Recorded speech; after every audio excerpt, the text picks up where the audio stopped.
Hi everyone, it's Killshot99 Gaming. This is The Walking Dead Season 9 Major Death Debate. This is one I've been wanting to do for a little while, and then the conversation got sparked. We were doing, does the crime fit the punishment, and some of the people that have killed a lot. So I went back through just a list of deaths from Season 1, 2, 3, and 4, and it was shocking how much The Walking Dead has changed. So we got some good topics we're going to talk about tonight. First and foremost, I just want to say thanks to each and every one of you for being here. I know some people are having some Walking Dead withdrawals, but look, we're getting close. Less than 2 months, right? We can make it. I saw Valar with a little super chat jumping in there. Valar says, hello to the gang. So Kills, Emmy, Steph, Tommy, Kells, Patreon, super chatters, all the 999 Army. Thank you so much. Sponsors as well. Awesome group of people. I keep getting the question, when are Super Chats going to be live? You just got to hold tight. You got to wait for YouTube to do their thing. It's going to happen on one of these two channels, either 999 Dead or 999 Army. This is the brand new channel we have set up. So we've got a couple thresholds we still have to meet here, but I got a feeling that YouTube will be making some things happen, hopefully within the week. So just hold tight. If you guys do, these are a little bit smaller groups, so we got that. If you do want to do a super chat, just type it as a Q&A, and I'll try to jump around to as many people as possible. There you go, Wilson. Thank you, man. So I am going to go a couple different angles. We're going to talk about shocking deaths. We're going to talk about some future deaths, and we're going to talk about just the way the show has evolved. And people that complain about the show now, honestly, I think it is so much better, because I'm going back through some of his old storylines thinking, wow, I love the show, and I was here for the ride, but there were some things that didn't quite make sense back then. Sky Kernan says, Kills, do you still believe in the idea of having a focus on a certain character usually means that they're likely to die soon?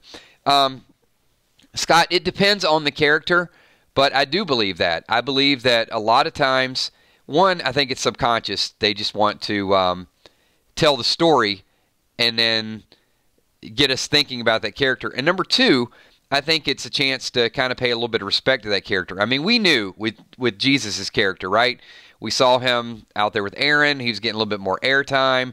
We saw he was nonchalant. We saw that, he basically was going to take the bullet for Tara. He was going to leave, and, that little bit of exchange. So when we saw that, we knew that it was a done deal. So I'm certainly on board with that. I got to... Tommy's a little bit under the weather still, but I got to make him a moderator. There you go, Tommy. You should be in blue. I think, do we have everybody in blue now? All the mods here? Hopefully. I think Emmy, we made her blue last time. And to some of you watching the playback, I do just want to say, I know I mentioned this in a previous stream, that these are the only three channels we're going to focus on right now. So 999 Gaming, 999 Dead, and 999 Army. And also, I didn't do the meme, but I do have to announce the winner of the caption contest, and hopefully he logs on. So it is Luis Grimes, Luis Grimes, and his was really, really creative. Got a lot of likes. So I think it was 20. It wasn't even close last week. And I'll actually type it in, but it was the Daryl Dixon. He was carrying the wood, and the comment was, Aragorn, Frodo, and Legolas embark on a new adventure. I thought it was so appropriate, and he posted it early. A lot of people did like that comment. So I'll mention it in this stream, and in the stream tomorrow night during Random Things, I'm going to post a little meme, and then, Luis, if you get a chance, just contact me so we can get you that gift card. Also, we are going to be doing Random Things again tomorrow, and we are going to be doing another gift card giveaway. And that is going to be right here. So want you guys to all participate. There'll be some trivia. There'll be just some different things that we do. And we had a good time last time. So glad all of you made it. And if you didn't make it, at least watch the playback. All right. Let me get to some of these topics for tonight's stream, because people are going to be logging on. Like, when are we getting to some of the deaths? So season one, three of the things that I guess, I don't know if they were shocking deaths, but I thought they were very important deaths that set the tone, is, the zombie girl in the beginning. I don't remember her name. But then you also had Andrea's sister, Amy, and you had Carol's husband, Ed, and you had Candace Jenner, and then you had the explosion that killed Dr. Jenner. And season number 1.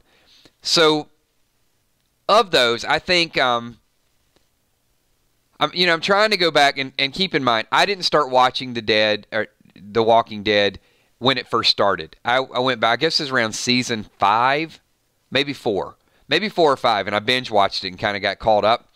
But I do remember watching these, and many of you had to wait week to week to sort of get into the story. When you binge watch it, you don't really have time to focus on season 1, because after a couple of days you're already on to season 2. So I had to really go back and sort of get in the mood, and how Shane was there and a little bit of Rick's adventure. But the Dr. Jenner explosion and the direction that the show was going, anything shocking about those to you? I mean, I don't know if it was just you were blown away by anything that happened. It was more sort of getting into the story. It wasn't like, surprise, this person, like a whisper killing Jesus. And Ed was a jerk. So I think it was justice in a way. Like, some of the people that died in the beginning, it wasn't really good versus bad people. It was people versus the zombies or the walkers.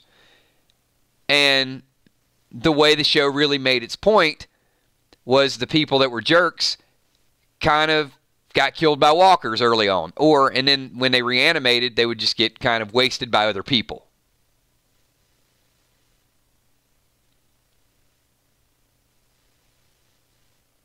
Yeah, right? I mean, it was just more, watch out, you got to look over your shoulder. So when I was going through some of the deaths, and there were more, I didn't write down every single one of them, but it was just more of the feeling and setting the tone.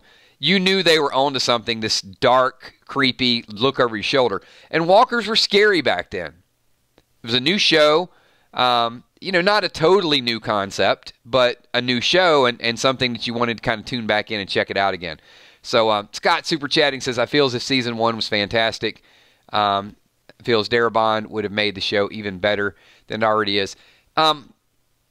Scott, I think the challenge with that, I don't know that I agree or disagree with your statement, but to me the challenge is, how do you keep it a fresh story? And here's the other problem with that. They did have to follow the comic script to a certain degree. So regardless of who was doing it, the comic book had its ups and downs as well. And part of it is, they didn't want to deviate too much early on. They wanted it to be kind of to hype up the comic book as well, to keep people interested. So I think it was two things. I think one, it's like, hey, we got this really successful comic book. But number two, let's make these TV fans start buying the comic book.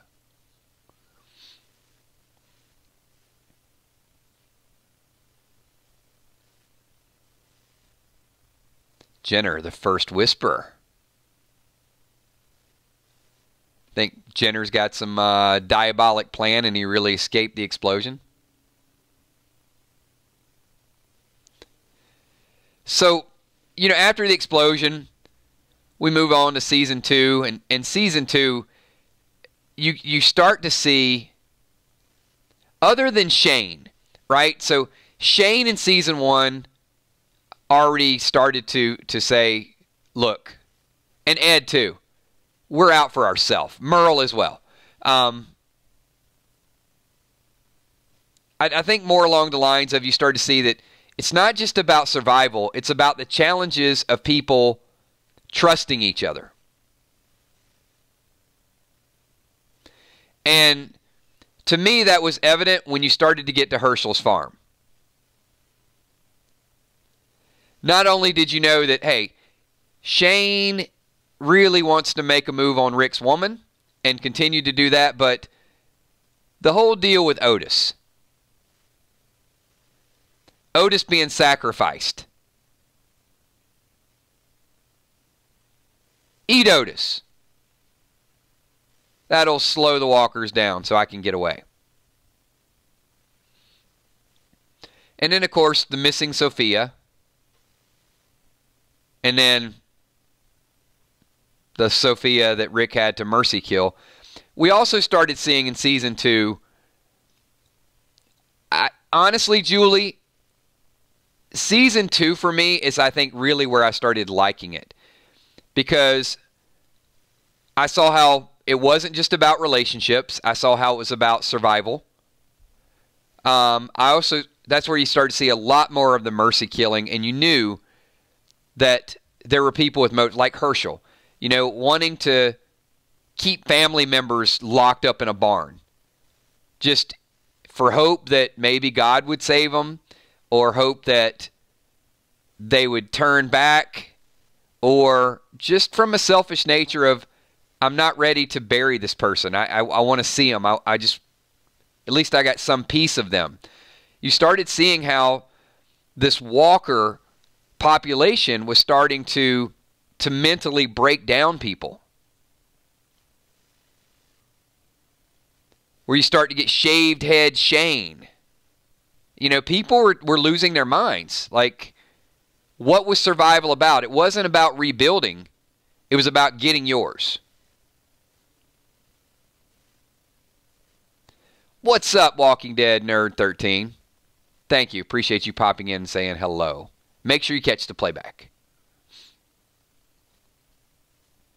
Yeah, creepy. See, I agree with that. That's where, and I guess that's why I liked it, because I like the psychological nature of looking over your shoulder like, nope, wait a minute, is it going to be a person that's going to kill me? Or is it going to be, and then you had these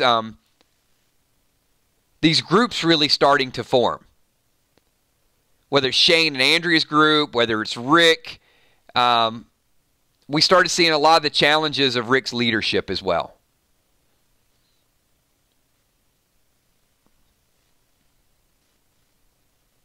And I would say season 2 is where we really started to lose major characters. In season 2, The Walking Dead was the Game of Thrones.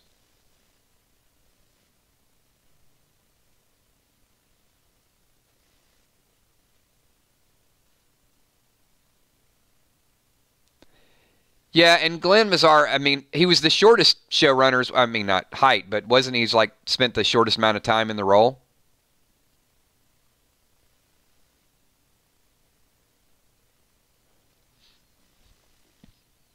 I'll have to go back and look at the different showrunners and their contributions. So season 2, Dale and Shane. And once again, The Walking Dead proved that it's ironic justice. Here's Shane. Shane's out of control. Dale's dead. You've got a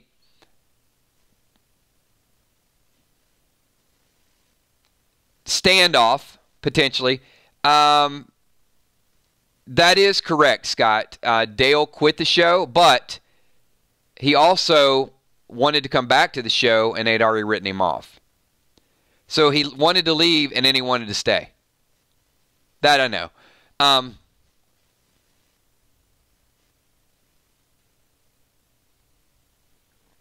Wasn't the Shane...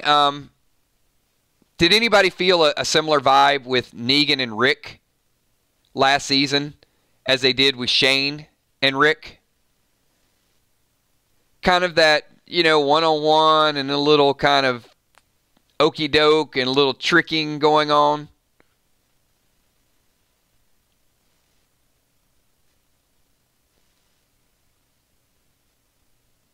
At least a little bit. And see, that's really the challenge, is how many times can you tell the same story? You really got to mix it up a little bit. And then once again, Carl kills Shane. So, would you say that Shane was probably... Dale was fairly big, but Shane is the first really, really big star to die? Kind of conditioning us for other death. It kind of went to show, first of all, Dale wasn't a strong character. Dale was kind of weak. Shane was a very strong character. And I think the point is, it doesn't matter how tough you are, you can still die.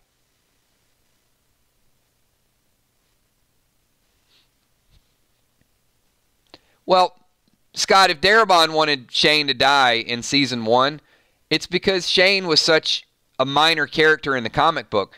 I don't know that Shane had more than, what, four or five issues in the comic book? I was surprised how quick he died.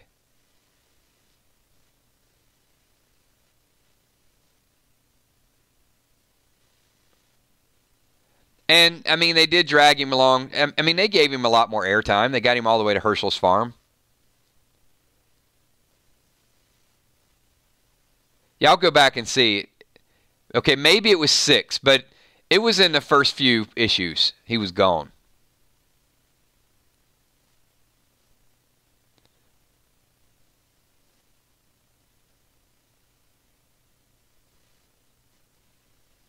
All right, so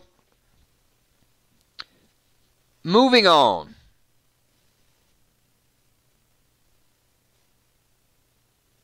I don't have an official statistic,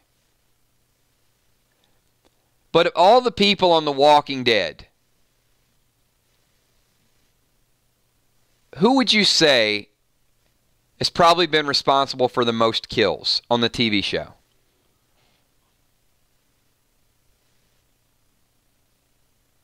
I don't have an exact number, and I'll try to research this for you, maybe by the next stream.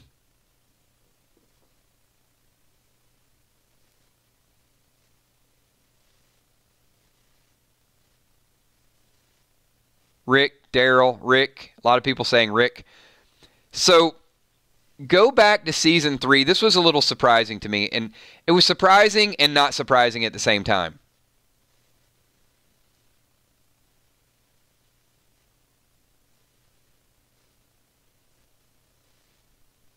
And I don't know if it's the end of season 3 or season 4. The governor. The governor had a lot of kills.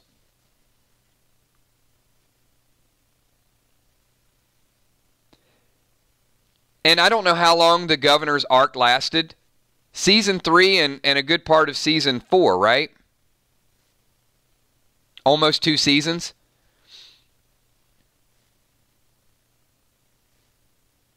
I'm going through like a Walking Dead wiki, and it said like, well, keep in mind, like all those people that he had their heads in the in his little aquarium thing. He killed all of them. Killed his whole army. He got rid of a lot of people, and you know we've talked about this before. Like who are the worst villains on there, and the governor usually doesn't rank up there really high. It's always Negan, Negan, Negan. But he killed a lot of people. And I think the further you get away from the story, the more desensitized you are toward it. I mean, Herschel's death was brutal. And it had to rank up there with one of the most brutal deaths on the show. But because it was so long ago, like I said, I'll get you an exact list of some of the things that he did and some of the things that happened under his watch. Under his watch, he was a psycho.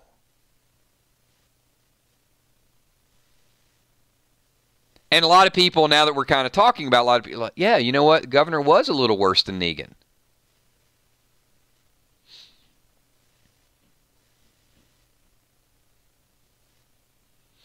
And I mean, the governor shot Axel. Follow me?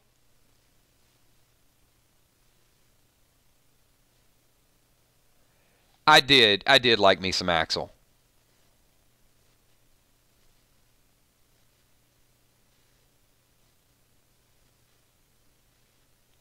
Yeah. So, Julie, in the comic, the governor was definitely way, way worse. No doubt about it. But in the TV show, I think they really tried to compensate. Like, I don't know that he killed more people in the comic than he did in the TV show, but the things he did in the comic were definitely much, much worse.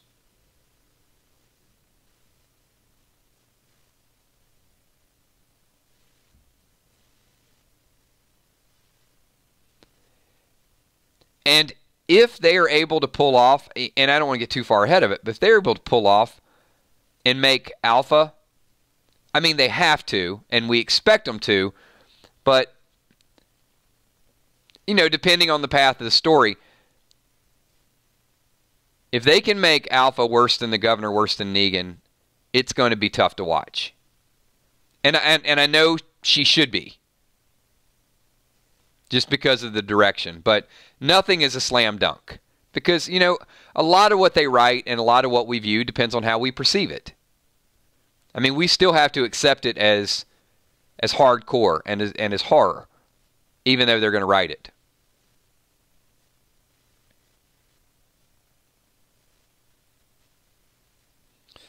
I think, other than the Governor,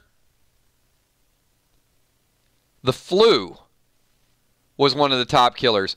Do you remember how many people died of the flu at the prison? I mean, everybody was sick.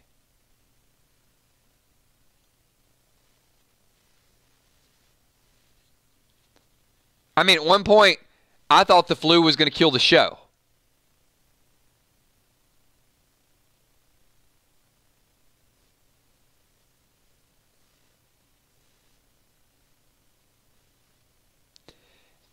And Gamma, I thought that was I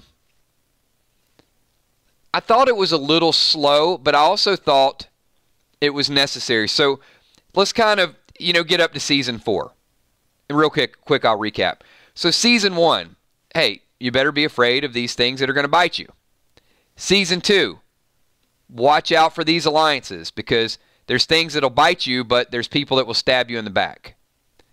Season 3, there are some people out there that have learned to recruit and build up their own armies. And there, you know, you better stop worrying about these little small spats that you're having with your former friend and figure it out, because this person's got a tank and this person will run through your prison walls and kill you. So now, and you still have the walkers. They'll run through your prison wall, and then if they don't kill you, they'll let all the walkers kill you. So we can see how it's just gradually like staged up. Then we get to season 4, and it's like, hold on. People have the flu. That's going to kill you because we don't have any good doctors, and we don't have anybody that can take care of anybody. So now you've got sickness, you've got walkers, and you've got evil people. So now just everything is out there.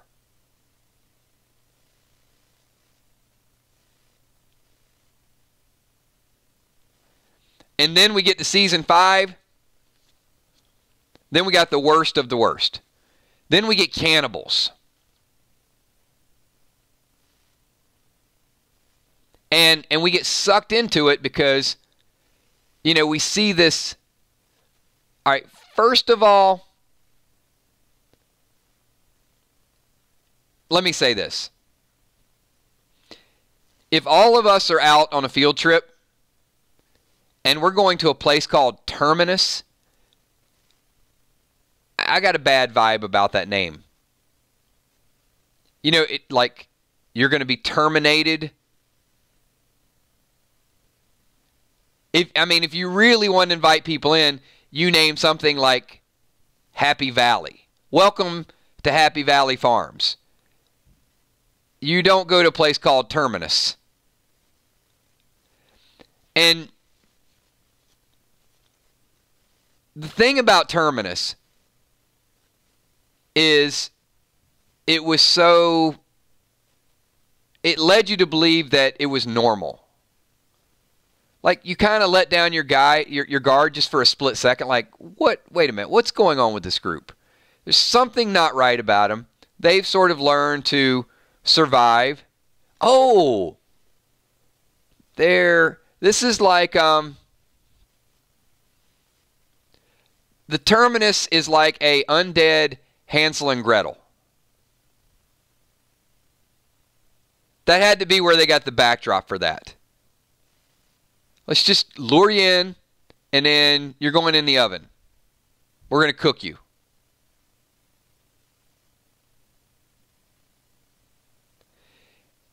And the really interesting thing about Terminus, and this is where I started to understand how they were playing with the emotions. And I'll jump into that. So we got a few super chats. I want to jump around to get to people. So Scott says, I feel season 9 second half should have a named character death every episode, not extras who get killed and everyone cries. Scott, I'm okay with it. I'm okay with big deaths, and I think that's kind of what we're building up to. And I also feel like for season 9, we're probably at a point where the fans are going to be the fans.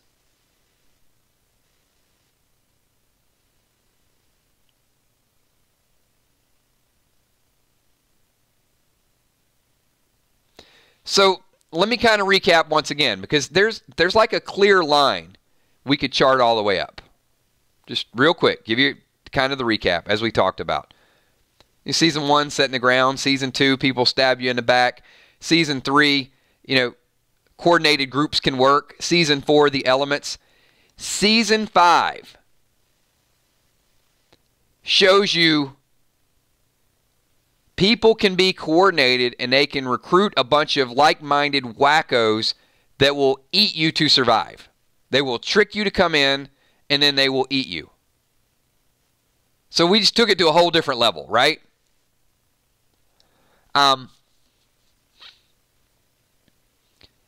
That was the first moment where I realized that there are going to be Easter eggs and tricks by the showrunners.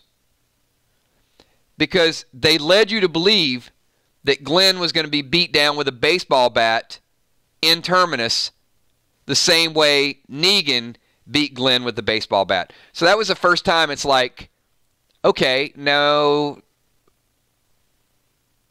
they're not going to wait on this one. They're going to mix it up a little bit.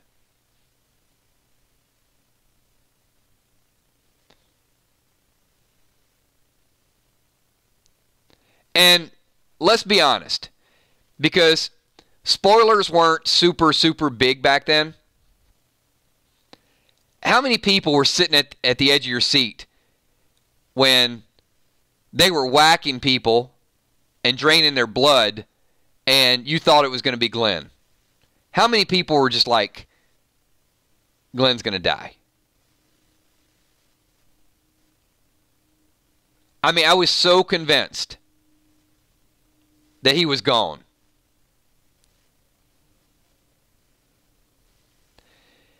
And that's when the show had a real creepy, twisted horror element to it.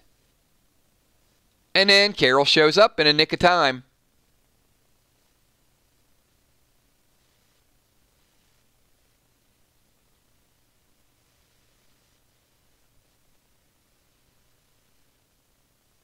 Yeah, that was...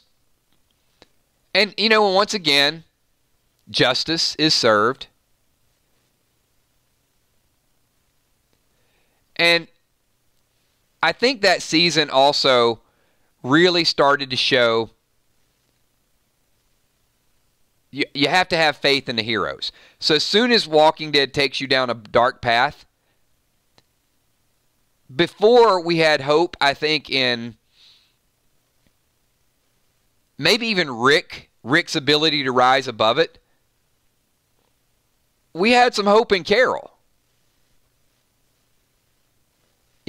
Carol is saving Rick.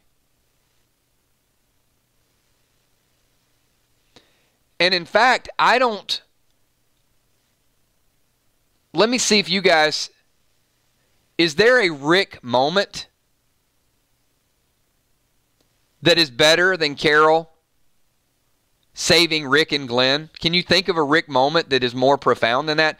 I mean, I would have a hard time doing that, because Rick is often in compromising positions. To Negan multiple times.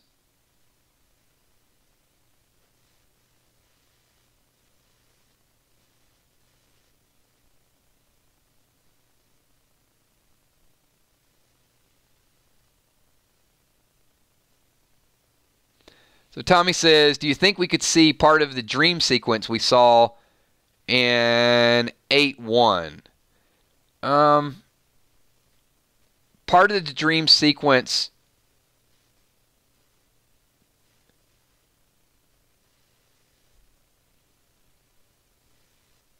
Do you mean, Tommy, do you mean Old Man Rick?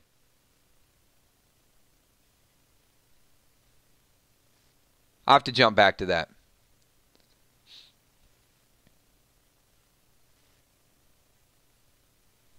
Yeah, I do have to say, Carol has had some pretty good moments.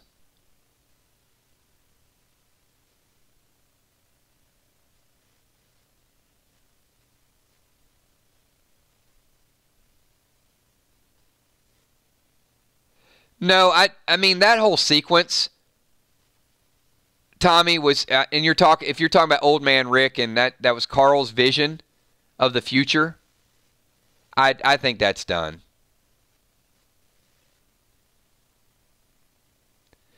You see, Angie, that is Angie Homan says that was good. Carol always comes to the rescue. Who will come to hers if Daryl's? I think it's going to be Negan.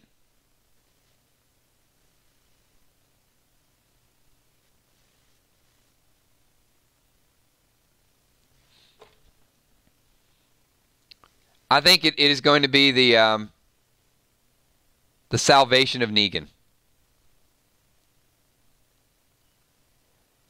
All right, and then look, I'm not going to water it down too much, but then after season 5, we get season 6, we get to Alexandria, and it is almost, if you went theme by theme, it really, really is brilliant the way the comic book has went and then the way the TV show has went. Because then you go from the extreme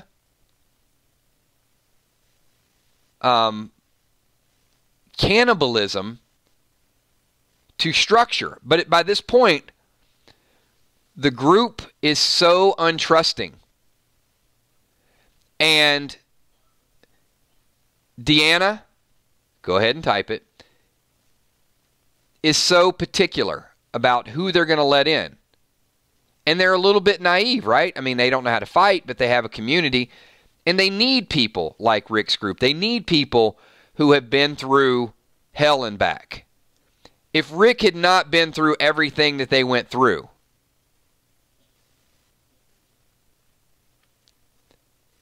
he wouldn't have been a resource in Alexandria. So Wilson, and that's a good point. Let me say this. I did not like the Beth story. Not because Beth died. I didn't like the whole kidnap, capture, hospital. I didn't like all of that stuff. I thought that was Fear the Walking Dead-ish. Group split up, group finds each other, track them down, black car taking Beth away, they find them. I didn't like that. I mean, I thought it got a little too, I don't know, the whole hospital thing, I wasn't a fan of it. It seemed like a lot of filler to me. Yeah, golf club, drinking game, kidnapped, hospital, yeah, I didn't, not my favorite part. But, then we moved on. They made it to Richmond. They made it to Alexandria. They finally got there. Love the introduction of Eugene, Abraham, Rosita.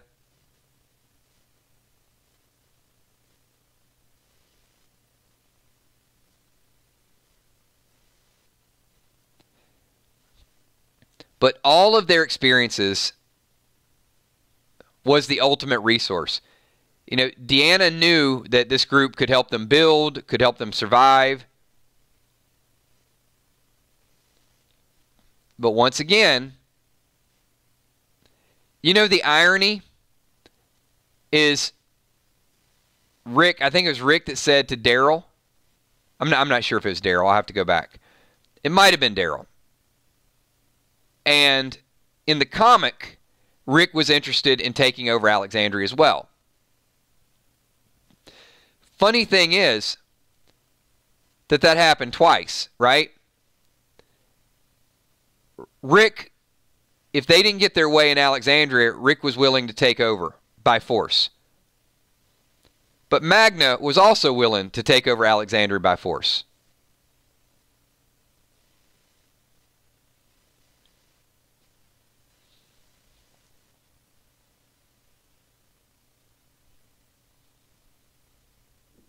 So, Season 6.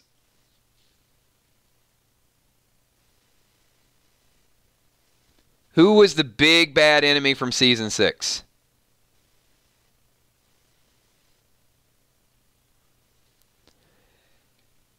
This is where the characters get comfortable, but then you realize there's these wolves out there.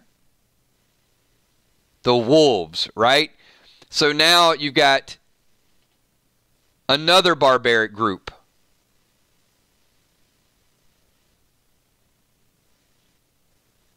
Yeah, and you know, you don't know too much about them, but they can move.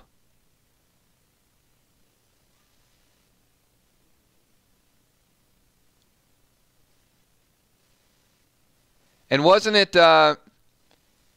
Morgan that body slammed Carol in Season 6? Like, Morgan was a beast.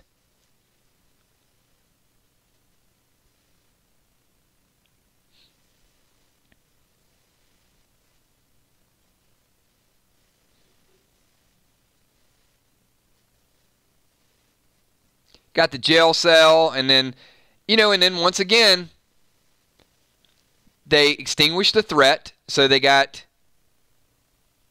the human threat. And when the wolves came out, once again, foreshadowing, because a lot of people thought the wolves were part of the saviors.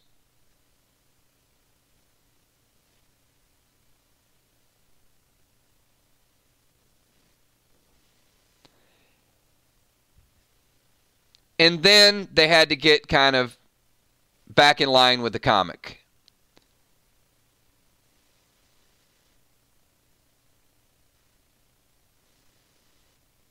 So, did anybody here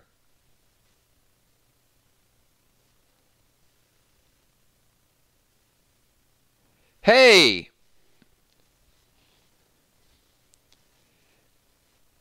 there you go. Hey, Sebastian, guess what? First of all, you're a racist. Second of all, everybody needs to report this guy and make sure he's never on YouTube again.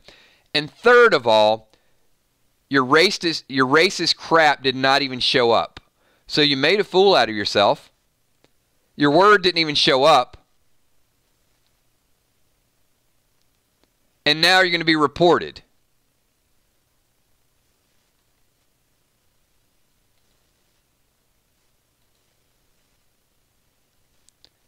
And make sure it's under hate speech and graphic violence.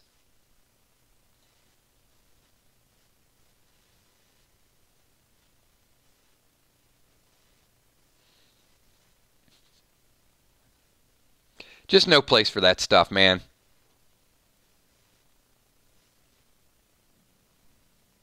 Exactly, Mitch.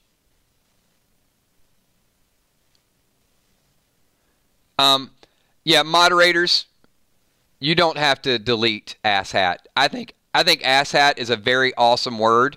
So, yeah, let's not. That can be part of our stream because that's exactly what that guy was. They always find you.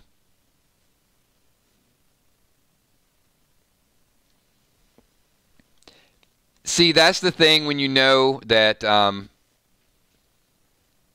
You know when you have an awesome group that loves to talk about The Walking Dead? The idiots are going to find you eventually. All right, moving on. Let's get back to kind of what we're set up with a major death debate. So we went through a lot of the deaths. And as I said earlier, when season 7 rolled around, look, there was a lot of things that happened up to season 7. The cliffhanger at the end of 6, being introduced to the Saviors,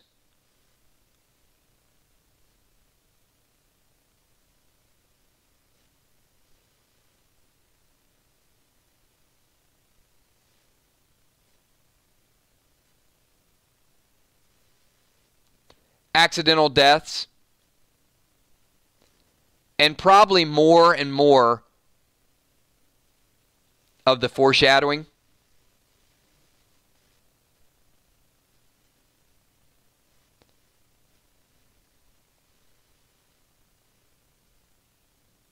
One thing about season 6, and that's where we started doing a lot of our commentary, not only were the deaths very pronounced, but The Walking Dead was more, when we did Hidden Clue videos, whether it was Orange Crush or whether it was all the drama, it became almost like a mystery.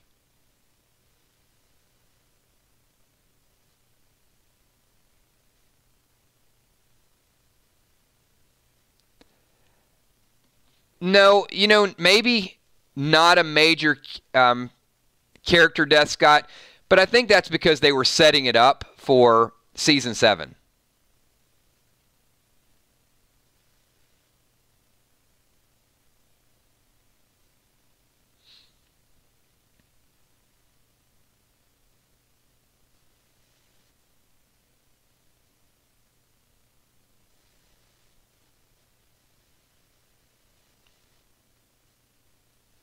And was there, at the end of 6, was there anybody that was sad that little Sam didn't make it? I mean, was I like one of the only ones that thought Sam was really annoying and didn't care that he got devoured?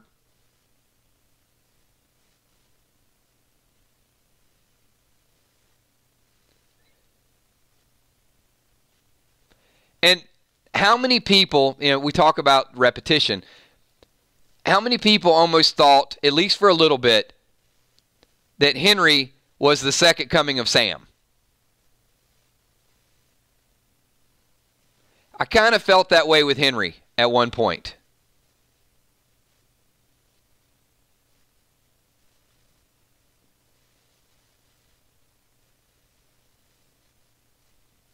So, once again, annoying kid story. Annoying kid gets eaten. Nobody cares. If Henry would have gotten eaten, I would have been fine. But now, I'm not attached to Henry, but Carol is attached to Henry. And because I'm attached to Carol, it's going to be a problem.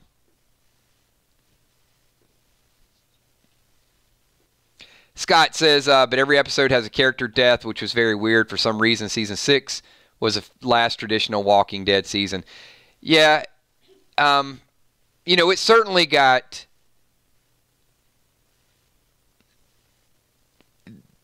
They had to tell the story. I don't know. I don't know that they needed a lot of deaths at the end of 6 in order to make it happen. And then the cliffhanger. Because they had to speed the story up. So, they didn't want a lot of characters dying along the way. I mean, Scott, here's the thing. Abraham should have died in 6. Abraham should have died via Dwight. So that there would have been your major character death right there. But the reason they didn't is because they wanted to shock the audience. But the problem is spoiler sites.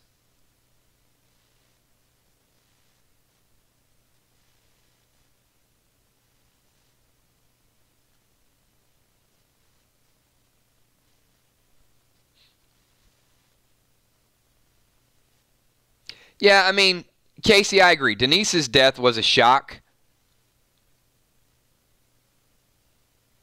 But, once again, and Scott, you alluded this a little bit earlier, airtime. Denise was getting airtime. I mean, Clearly, we could have saw that coming, right? Dr. Denise has to go out and find an Orange Crush. Just got to go out and prove herself. Couldn't stay there and take care of people. Had to go out and find an Orange Crush. Dead. Recipe for disaster.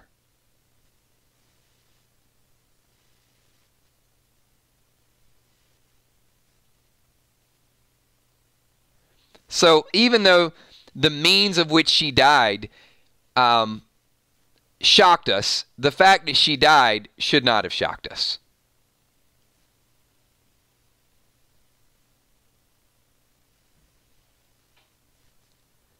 Yeah, well, she was. I mean, from a writing standpoint, I get it. She was conquering her fears. She wanted to go out and do it. But once again, how ironic is it that she's afraid of something, but you can't dodge an arrow? And it wasn't even meant for her. The Walking Dead has a way of making a point. Yeah, that pun probably should not have been used there. So, as we mentioned many times, there were theories out there. Here's just a couple of theories. I'm going to take you guys back in time.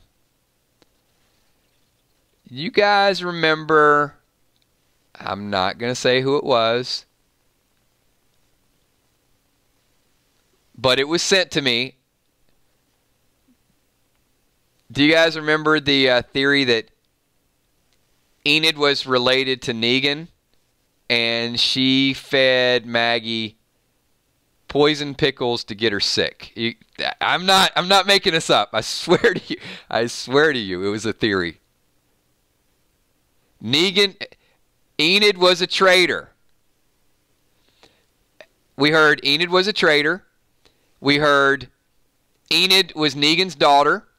And we also heard that when Enid was cutting Maggie's hair, she gave her pickles to get her sick. I'm not making this up. I wished I was. Yes. Okay.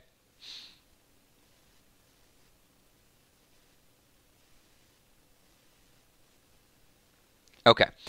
So there were people, not the comic fans, because the comic book fans said, nope, Maggie's not going to die. She's going to have baby Herschel. But there were people who thought Maggie was going to die.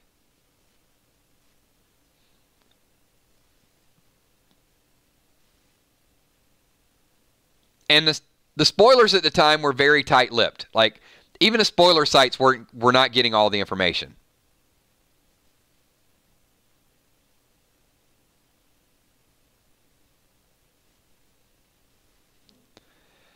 All right, and then, as we've taken this trip down Walking Dead memory lane, as I said in the post, there were some dark places, and there is no darker episode for me than 7-1.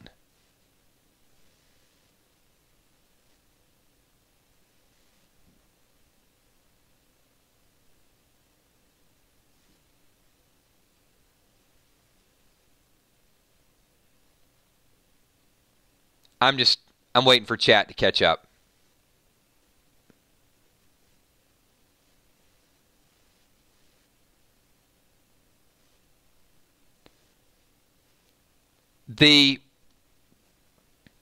For the first time, I felt the entire group was completely helpless. Where's Jesus? Where's Carol? And other than the two of them, probably every major person of power is completely helpless. Nothing they could do. Right? And the whistling.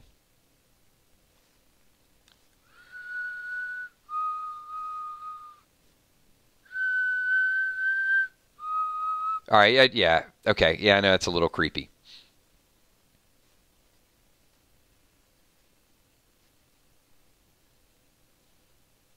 Just nothing extra for sound effects.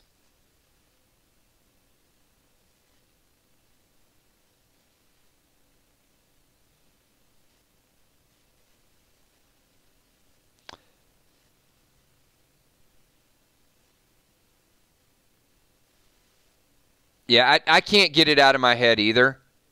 The sheer enjoyment, and I still to this day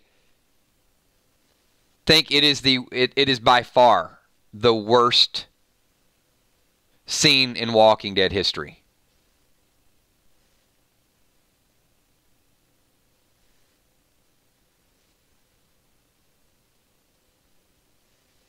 And I hate to say this, and I've done this before.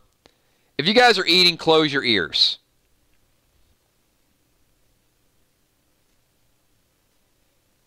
But the Rick snot bubble scene, still, you know, him just crying and begging for Carl's life, like completely broken. That is as hard for me to watch as the Glenn scene. Those two things are the worst for me.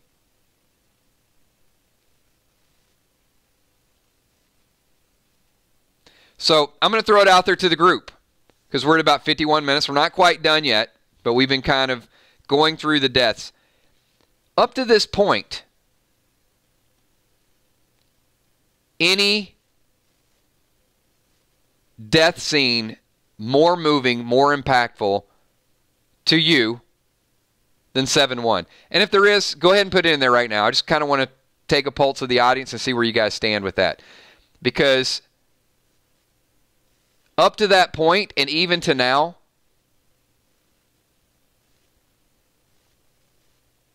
to me, there's nothing like it on The Walking Dead. Yeah, Game of Thrones has had its moments.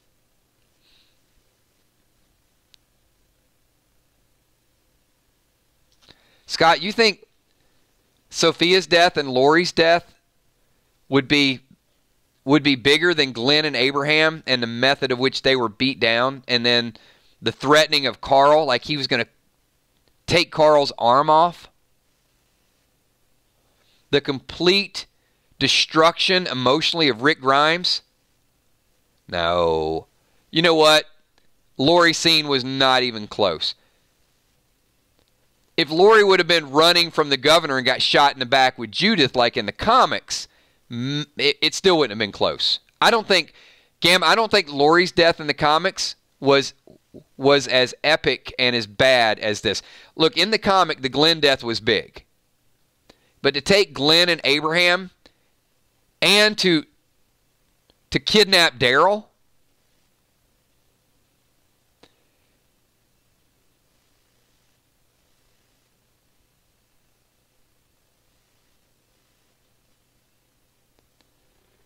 even after the blood splattered on the side of Rick's face, not today, not tomorrow. How about the part where Negan was dragging Rick into the RV? The psychological torture in the RV. Putting the hatchet down and basically saying, here, you want to kill me?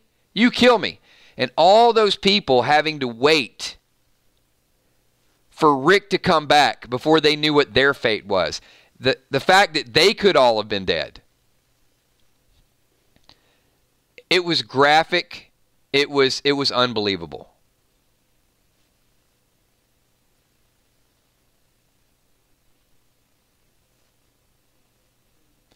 So, to me, all of the stuff that has happened since then, the Spencer, the Sasha, the other deaths, all pale in comparison. So I think 7-1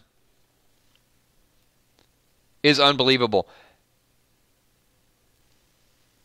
7-1 was so dark that the Jesus death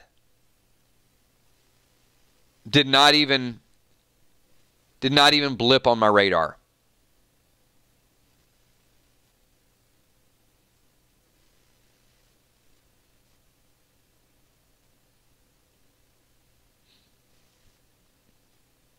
I haven't either, Crystal. I've watched it once.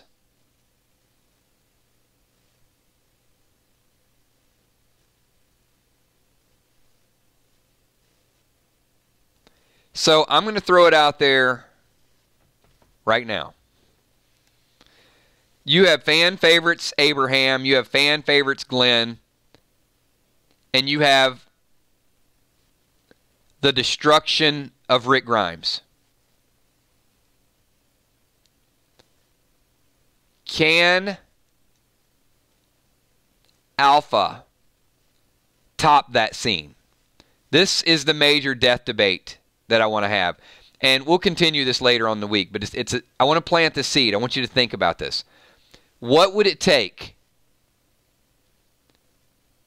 for the viewers to feel, don't just give me a yes. Julie, you got to give me some meat and potatoes here. Because Julie McGuire, if you tell me that, okay, yeah, she's going to kill Tammy, she's going to kill DJ, she's going to kill a few people, I'm going to say, you know what, she's evil.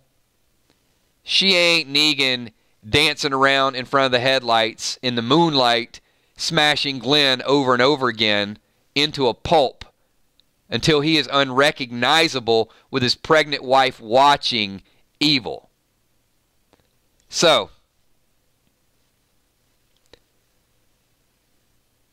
heads on pikes, Ron, that's fine. Heads on pikes, no big deal to me. It depends on which heads are on pikes. You guys remember Negan dancing around like, whew, you know, just the enjoyment, the sheer enjoyment of all those people watching him?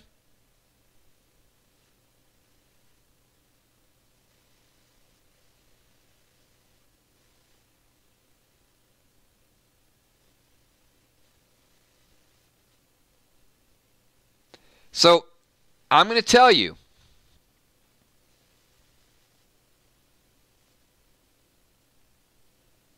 the only way I think they can get close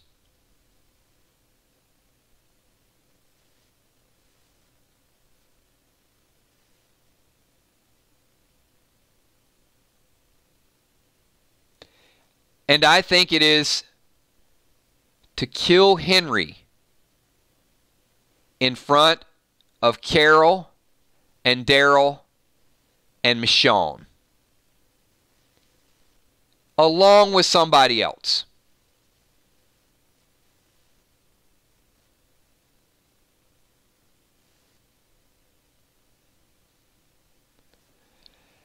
You know, Kel, I saw the decapitation of Herschel, and it shocked me, but it was nowhere near on the scale, to me, emotionally, as the Abraham and Glenn scene was. But if you take out Ezekiel and Henry,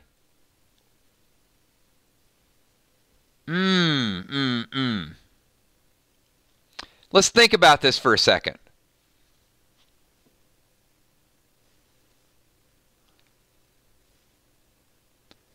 Michonne, Carol, and Daryl completely helpless while Alpha and Beta decapitate Ezekiel and Henry. What do you think?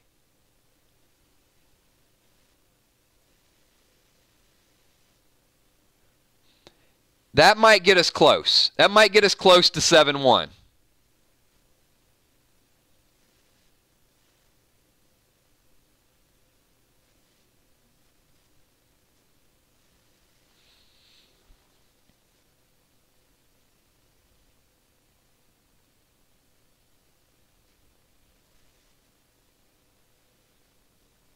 Now, the last thought that I'm going to leave you with, and I want to thank all of you for getting your comments included in this video. If they don't, they've wasted the best villain in the history of The Walking Dead. This is why I feel like they have to. And the writers and the showrunners have a good pulse of what freaks us out. Anything less than epic and torture and just blowing us away, it's going to water down Alpha and the Whisperers so much. So as bad as I don't want it to happen, it has to happen.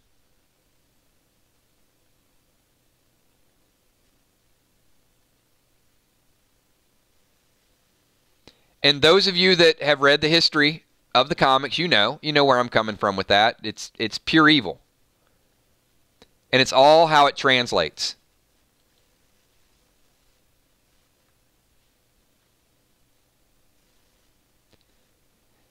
Yeah, I mean, Heart of Nixie, I agree with that. People want to be entertained and not traumatized.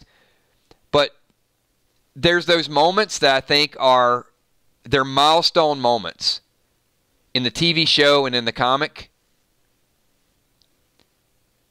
And if they had the courage to make Negan so utterly evil, and they don't make Alpha more evil than Negan, I think it's a big, big miss.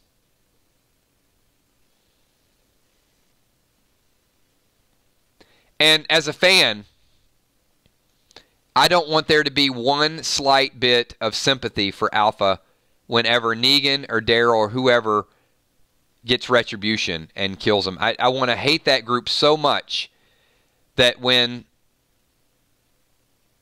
the Alexandrians win, if they win, if it follows suit, I want to be right there kind of cheering and not have any doubt, any regret whatsoever.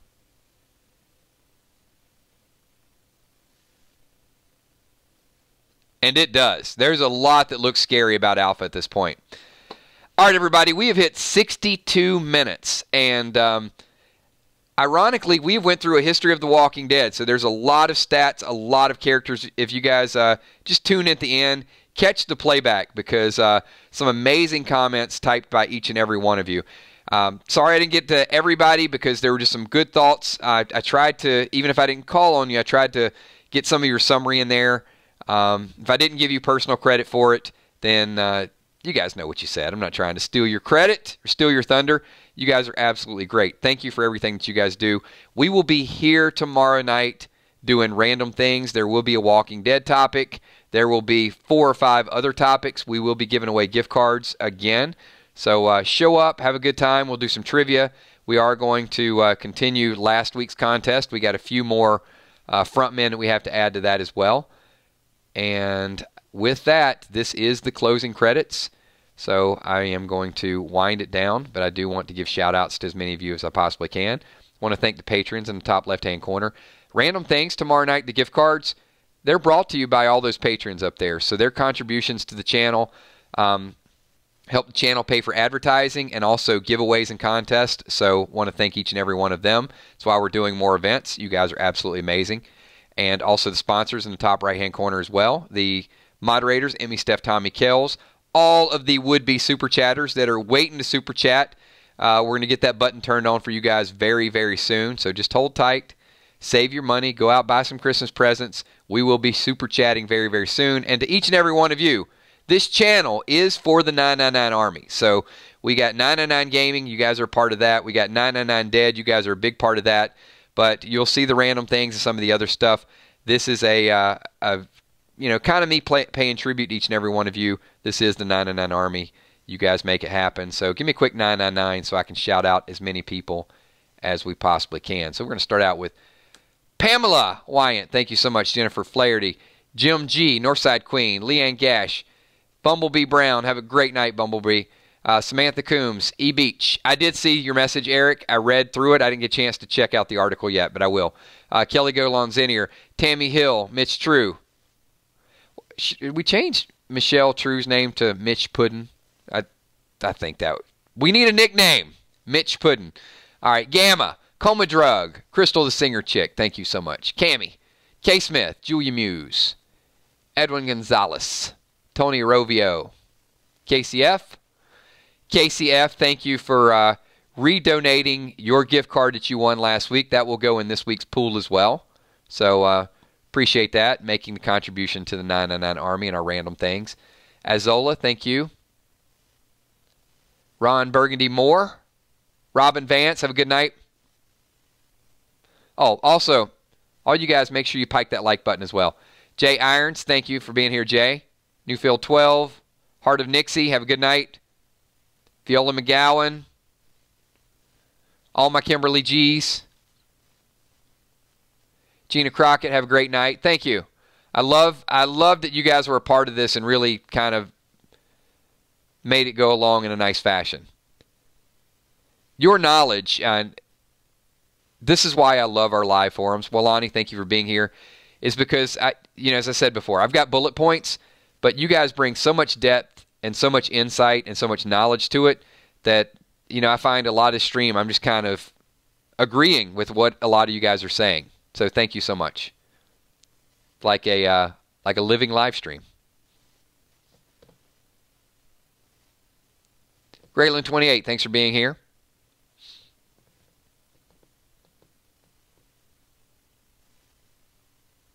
Valar, thank you. Always a pleasure.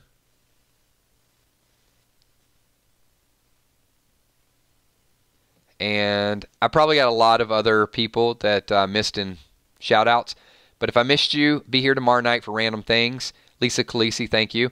And I'll make sure I catch up on all the shout-outs tomorrow. And we're going to have a good time just with some random topics. I'll talk to you all tomorrow. Peace.